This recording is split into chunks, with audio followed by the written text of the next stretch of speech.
मराठा आंदोलनकर्ते रमेश केरे पाटील यांनी सागर बंगल्यावर जाऊन उपमुख्यमंत्री देवेंद्र फडणवीसांची भेट घेतल्याचं कळतंय।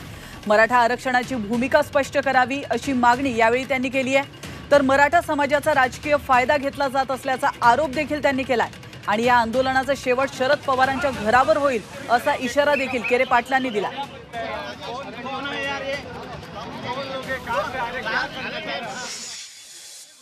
आज महाराष्ट्रातल्या मराठा समाजाची मागणी आहे की मराठा समाजाला ओबीसीतून आरक्षण भेटायला पाहिजे।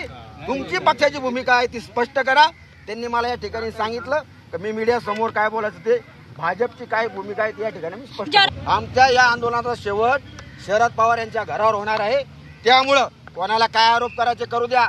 या महाराष्ट्रातल्या तमाम मराठा बांधवांना मी विनंती करतोय आणि सांगितलोय की मराठा समाजाच्या आरक्षणाचा राजकीय फायदा या ठिकाणी उचलला जात आहे।